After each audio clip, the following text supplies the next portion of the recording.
Approchez, dames et messieurs, bienvenue dans la piste aux étoiles. Sur ce vaisseau posé sur un édredon de nuages, voici l'île aux étoiles, voici le pic du Midi de Bigorre, dans les Hautes-Pyrénées, pour y rencontrer des éteigneurs de réverbères.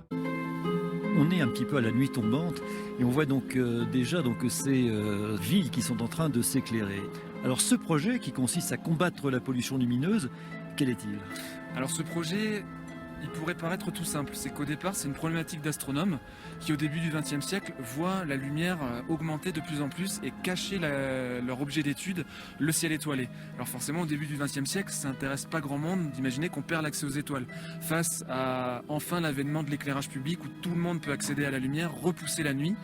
Mais progressivement, à partir des années 70, on se rend compte que cette lumière artificielle, elle a plus d'un impact bien au-delà de l'astronomie.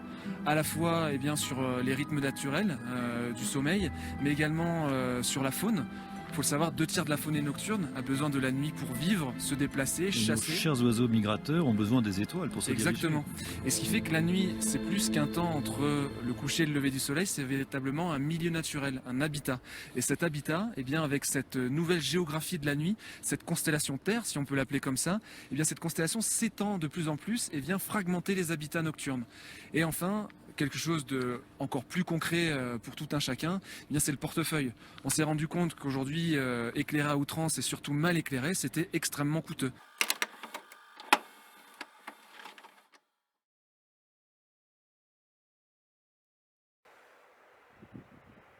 Ça fait un moment que j'ai pas vu d'étoiles quand même.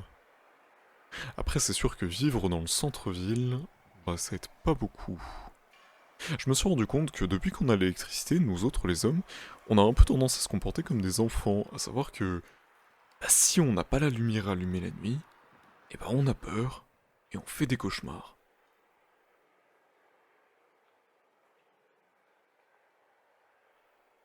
Pour observer les étoiles, c'est quand même pas bien pratique. Après, est-ce que c'est vraiment si grave de laisser la veilleuse allumée la nuit ? Depuis les années 80, on a vu une évolution croissante de cette pollution lumineuse. De nos jours, on constate, même si c'est un peu paradoxal par rapport à l'extension des agglomérations, etc., un relatif ralentissement, voire même en certains lieux, une diminution de la pollution lumineuse. Là, moi, je dirais actuellement que depuis le Covid, ça s'est vachement amélioré, en fait, dans les l'Hérault en tout cas. Sur la France aussi, quand on regarde les cartes de pollution lumineuse. Mais dans l'Hérault, on le note, nous, à Argelliès, vraiment sur une qualité de ciel qui s'améliore, puisqu'il y a beaucoup de gens qui maintenant sont concernés par le sujet, beaucoup de communes en fait, puisqu'on va avoir le sujet économique, mais aussi tous les effets sur la faune, la flore et tout ça, pas que l'astronomie. La pollution lumineuse, elle est donc néfaste pour tout le monde, autant les hommes que les animaux qui y sont contraints. Les insectes, par exemple, se servaient de la Lune comme point de repère pour se diriger, ce qui n'est aujourd'hui plus possible tant la présence de lampadaires est un frein à leur orientation.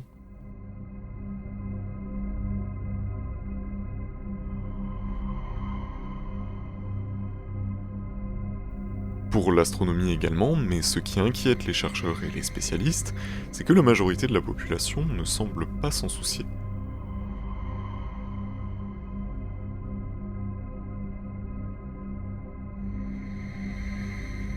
C'est une mission que s'est donnée Ocean Planet, centre de conservation de la vie marine et d'éducation sur l'espace, sur ses secrets et ses mystères, nous rappelant que notre passé et notre avenir se situent au fond des mers et au-dessus de nos têtes.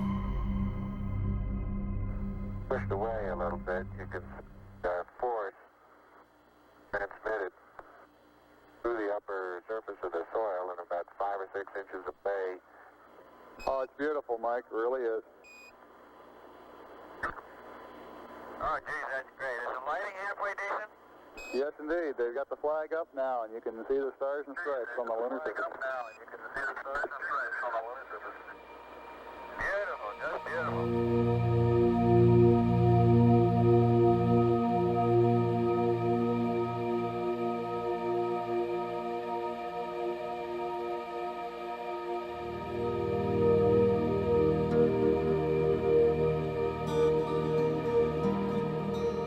Aujourd'hui, je pense que c'est dans ce sens-là qu'il faut aller, c'est-à-dire ouvrir à ces particuliers, à ces privés, le fait que le soir en partant, quand ils ont fini leurs activités, de ne pas éteindre, eh bien c'est préjudiciable pour plusieurs raisons. Parce que ça consomme de l'énergie de manière totalement inutile. Donc cette énergie, il faut la produire, c'est du CO2, etc.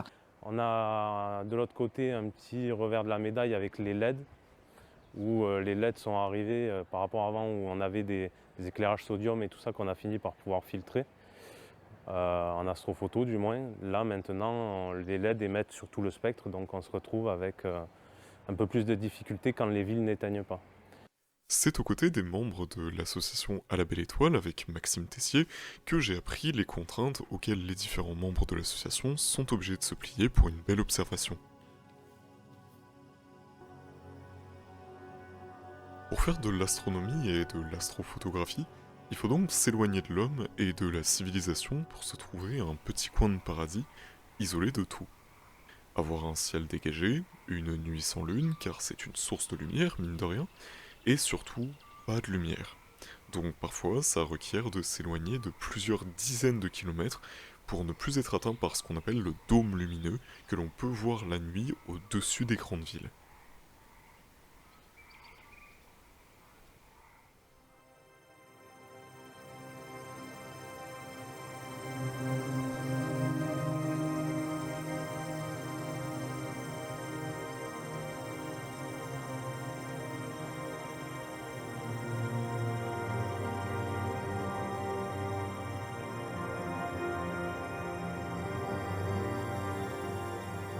Mais il y a beaucoup de choses qui évoluent, hein, notamment dans le parc national des Cévennes, avec la réserve internationale de ciel étoilé qui continue d'évoluer et dont Montpellier, je pense, devrait être concerné à un moment donné. L'avenir, il est là, c'est certain. Bon, ça aura un autre coût, hein, effectivement, parce que notre atmosphère va devenir de plus en plus polluée, malheureusement. Hein. C'est, je crois, inéluctable. Et les générations futures, eh bien, eux n'auront qu'à cliquer, si encore ça existe, le mot cliquer, mais enfin, regarder au travers des écrans tout ce qui nous sera retransmis depuis l'espace. Voilà, je pense que ça, c'est l'avenir de l'astronomie dans le futur. Sur Terre, bon, j'espère qu'il restera encore quelques zones désertiques où, à travers cette nuée de satellites, on pourra encore apercevoir des étoiles. Si l'avenir n'est fait que de satellites et de photos prises par une machine pour pouvoir observer les astres, alors je ne suis pas sûr d'avoir envie de voir ça.